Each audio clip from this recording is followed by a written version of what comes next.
मनुष्य का जीवन सदा से ही एक रहस्य रहा है। जन्म से लेकर मृत्यु तक हम अनगिनत अनुभवों से गुजरते हैं और हर घटना के पीछे कहीं न कहीं भाग्य का तत्व छिपा होता है। यह प्रश्न बहुत गहरा है कि मनुष्य का भाग्य कब लिखा जाता है। क्या यह जन्म से पहले तय हो जाता है? क्या यह कर्मों के आधार पर बदलता रहता है या फिर ईश्वर ही सब कुछ नियत करते हैं? इन सवालों ने न केवल दार्शनिकों और संतों को सदियों से सोचने पर मजबूर किया है, बल्कि आम आदमी भी हर कठिनाई और सुख दुख के समय इस प्रश्न से जूझता है। भारतीय संस्कृति में भाग्य को कर्म से जोड़ा गया है। गीता में भगवान श्री कृष्ण ने स्पष्ट कहा है, कर्मण्येवाधिकारस्ते मा फलेषु कदाचन, अर्थात मनुष्य को कर्म करने का अधिकार है, लेकिन फल का अधिकारी केवल भगवान है। इसका अर्थ यह है कि भाग्य कोई स्थिर चीज नहीं है जिसे बदलना संभव न हो, बल्कि यह हमारे कर्मों और संस्कारों से निर्मित होता है। शास्त्रों के अनुसार जब जीव किसी नए शरीर को धारण करने के लिए मां के गर्भ में आता है, उसी समय उसके पूर्व जन्म के कर्मों का हिसाब जुड़ जाता है। मान्यता है कि गर्भस्थ शिशु को ब्रह्मा जी भाग्य का लेखा देते हैं, यानी जिस क्षण आत्मा नया शरीर धारण करती है, उसी क्षण उसका भाग्य भी लिख दिया जाता है। यह भाग्य केवल पूर्व जन्मों के कर्मों का परिणाम होता है, जिसे भोगने के लिए उसे नया जीवन मिला है। जैसे कोई किसान खेत में बीज बोता है और ऋतु के अनुसार परिणाम पाता है, वैसे ही हम अपने पूर्व जन्मों के कर्मों के बीज बोते हैं और वर्तमान जीवन में उनका फल भोगते हैं। यदि पूर्व जन्म में अच्छे कर्म किए गए हों तो जन्म भी सुखमय होगा, और यदि पाप किए गए हों तो जीवन संघर्षमय हो सकता है। अगर आपको यह विषय अच्छा लग रहा है तो हमारे चैनल को सब्सक्राइब करें, लाइक और शेयर जरूर करें, ताकि ऐसे ही ज्ञानपूर्ण विषय आप तक पहुंचते रहें।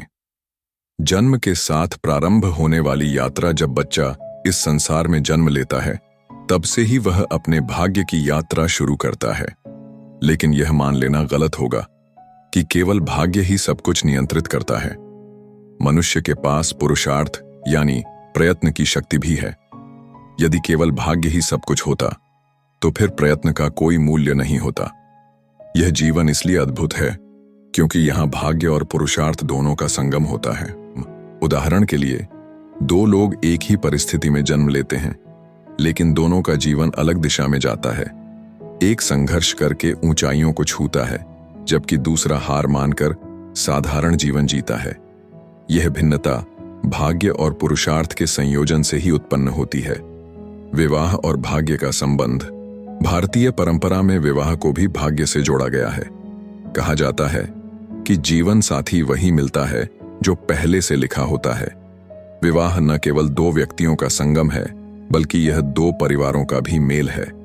भाग्य के इसी लेखन में यह निश्चित होता है कि किसका विवाह किससे होगा। लेकिन विवाह के बाद जीवन कैसा गुजरेगा? भगवान शिव ने इस विषय पर कहा केवल भाग्य पर श्राप का प्रभाव केवल तभी टूट सकता है परस्पर जब स्त्री सच्चे मन से प्रायश्चित करे और प्रयास धर्म की टिका होता है।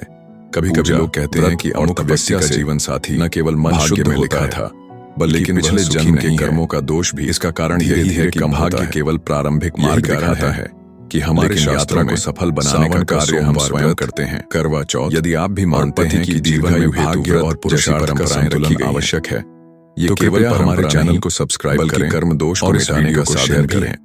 मृत्यु और भाग्य का अंतिम बिंदु। भाग्य का सबसे बड़ा रहस्य मृत्यु है। जिस प्रकार जन्म का समय निश्चित होता है, उसी प्रकार मृत्यु का क्षण भी पूर्व निर्धारित माना गया है। चाहे कोई कितना भी सामर्थ्यवान क्यों न हो, जब जीवन की डोर पूरी होती है तो मृत्यु सामने खड़ी होती है। शास्त्रों में कहा गया है कि जब शरीर छोड़ने का समय आता है, तब मृत्यु उस लेखा जोखा को समाप्त कर देती है जो जन्म के समय लिखा गया था। यह एक प्रकार से आत्मा की यात्रा का पड़ाव है। आत्मा केवल शरीर बदलती है और उसके साथ कर्मों का खाता अगले जीवन में भी चलता है। कर्म और भाग्य का गहरा संबंध। सबसे महत्वपूर्ण प्रश्न यह है कि क्या भाग्य बदला जा सकता है? यदि सब कुछ पूर्व जन्म में लिखा जा चुका है, तो फिर प्रयास का क्या महत्व है? भगवद गीता इस प्रश्न का उत्तर देती है, मनुष्य अपने वर्तमान कर्मों से अपने भविष्य का भाग्य स्वयं गढ़ सकता है। अर्थात भाग्य का एक हिस्सा तो पहले से निश्चित है, लेकिन एक बड़ा हिस्सा हमारे वर्तमान कर्मों पर भी निर्भर करता है। उदाहरण के लिए, यदि कोई व्यक्ति शिक्षा के प्रति प्रयासरत रहता है तो वह अपने भाग्य में नई ऊंचाइयां जोड़ सकता है। इसी प्रकार यदि कोई आलसी है और प्रयास नहीं करता तो उसका भाग्य चाहे कितना भी अच्छा क्यों ना हो, वह जीवन में प्रगति नहीं कर पाएगा। अगर आप भी मानते हैं कि कर्म भाग्य को बदल सकते हैं तो हमारे चैनल को सब्सक्राइब करना न भूलें। मनुष्य का भाग्य गर्भ में आने के साथ ही लिखा जाता है। यह भाग्य उसके पिछले जन्मों के कर्मों का परिणाम होता है। जन्म, विवाह और मृत्यु ये सभी भाग्य के प्रमुख पड़ाव हैं। लेकिन इस भाग्य के साथ साथ मनुष्य को पुरुषार्थ की शक्ति भी प्राप्त है, जो उसे अपने जीवन की दिशा बदलने का अवसर देती है। भाग्य केवल आधार है, लेकिन जीवन की इमारत कर्मों की ईंटों से ही बनती है। इसीलिए यह समझना आवश्यक है कि हम केवल भाग्य के भरोसे न रहें, बल्कि प्रयास करें, संघर्ष करें और अपने वर्तमान कर्मों को सुधारें। यही वह मार्ग है जिससे हम न केवल अपने इस जीवन को सार्थक बना सकते हैं, बल्कि भविष्य के जन्मों का भाग्य भी उज्जवल कर सकते हैं।